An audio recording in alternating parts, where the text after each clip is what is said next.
Any Igbo man that wants to run for presidency, go ahead and run. Do not listen to Ohanaeze and Igbo. It is clear, it is certain that socio-political groups are fast losing their relevance. Good evening, everyone. Thanks for joining me in this video. August 25th, the Monday is today, 2025.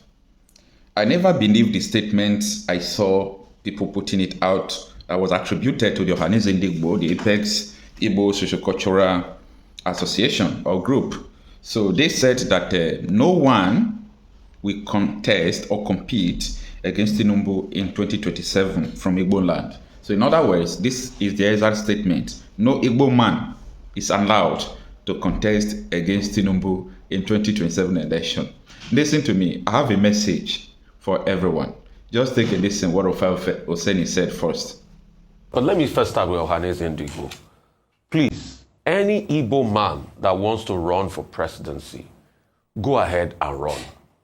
Do not listen to Ohanaeze and Igbo. It is clear, it is certain that socio-political groups are fast losing their relevance. We had our own tiff between factions of Afenifere on who to endorse in the last elections. Till today, that tiff is still on, although some of them say they are trying to reconcile. Socio-political groups cannot hold the ace of anybody's ambition. The analogy that the surest path to presidency will be waiting till 2035 is their own agenda. And you have seen clearly, they put somebody, mention the name in their own agenda, which is Umahi. So that's the Ohanaeze and Igbo's Umahi's agenda.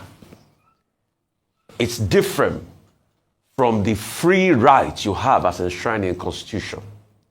No socio-political group can tell you your faith. That's just it. But I'm not surprised. A women's wing of Ohanaeze, I think, tilted towards Atiku in the last election. Professor George Obi, also when he was alive then, tilted towards Obi. So the truth is, no socio-political group, they are just like another pressure group. And what pressure groups do is, they come out of their pressure cooker and talk. It doesn't mean it's a generality. I just have to set that straight. Secondly, about Atiku Abubakar, yes, he has a right to run.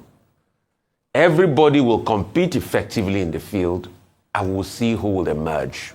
Because there have been indications that he will not run, he should not run, and everything. I'm not going to stop anybody's right to run. But I'm also going to say some things this morning. Number one, we have to say it the way it is. If you have candidates in this coalition that can't come together because of their ambition, definitely it will fracture the coalition in such a way that it will make it an easier ticket for President Tinubu. So while all of them are jostling to have capacity, in the emergence of a particular candidate, it is in their best interest that they work together. If they don't work together, they make it easier. And that's just it. It shows from history, it's better to have a coalition of forces to fight against an incumbent. It's not today we've been doing it. In 1999, we did the same. Olufalaye and Marsh in Kafi, NPP, and the Alliance for Democracy had to come together to fight the might of Olusegun Obasanjo. The APC also reprised that with the coalition of APGA and other political parties, and even some people out of the PDP coming together to be able to fight incumbent President Goodluck Jonathan then in 2015. It's better off that way because you have a better footing and you have a coalition of forces to pretty much do that. But in the case where there's an emergence of a candidate from the coalition and there's a division, it makes it easier for President Tinubu. And trust me, President Tinubu will not sit down and allow you come together. He doesn't even want it in the first place because he's a politician and he also wants to win. That's just my beat about that. The other point this morning will be that of the NBA conference. And it's apt. In fact, kudos to the NBA. Because the NBA conference holding in Enugu is an act of defiance in itself. We all know the story. They left Rivers, that was supposed to be the initial host, because of the state of emergency declared, which they have strong objections to. But the sad reality is that till date, that case have not been heard by the Supreme Court. Are we waiting till the end of the expiration of state of emergency before we now hear the case and say it's been overtaken by events? Because you see, if we don't hear the case, when we ask the questions of what happened to democracy in Nigeria, we will mention the courts. And I want those conversations about the state of emergency to also be brought up at this MBA conference. And why is the Supreme Court finding it difficult to be able to hear a case, especially when they are time-bound like that? When you see in this same Rivers case, there were other judgments that were speedily dispensed by the court, especially the local government issue, if you remember. Yeah. And as of today, the bone of contention by a lot of people leading up to this local government election on the 30th of August is the same 90 days clause at which those associated to Wike went to court last year. That's what some people are also proving now, but they are saying because there's a state of emergency and there's a suspension of the laws of the land in the state that they can go ahead and do the election. So you can see what one man complained about last year, today is no longer a problem for him. And when we point out this hypocrisy, people say, oh, why do you point out? But see, we have to point out hypocrisy. Because you know why? Hypocrisy is the homage that vice pays to virtue. Let's not forget that. Hypocrisy is the homage that vice pays to virtue. People that have vices also want to act like they are virtuous. And that's where they go the line of hypocrisy. I didn't say those words. Francois de la Rochefoucauld said those words many, many years ago. Kudos to Malema on what he said. This is my take about Ohanaeze Igbo endorsing Tinubu for 2027 election.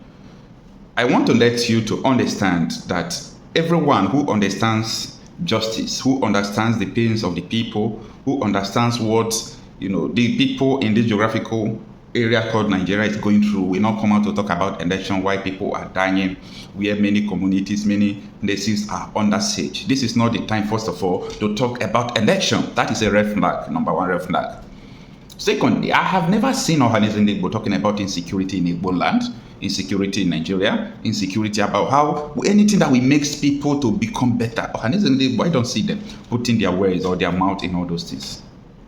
I understand that Umahi, according to Rufai Oseni, Umahi is the one pushing all these things. And when you look at the whole politicians in Igbo land, top politicians who are incumbent, the whole governor, the whole ministers, Bianco Juku, Umahi, name all of them are standing with Tinubu. This is the bitter truth.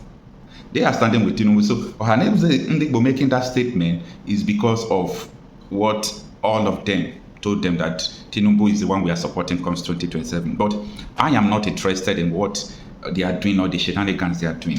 That is apart. Now, let me face those people who think that maybe a different thing would happen in 2027. Please stop waiting for such unrealistic miracle. No election in Nigeria will bring you someone who will change the nation, because the election is not going to be free and fair.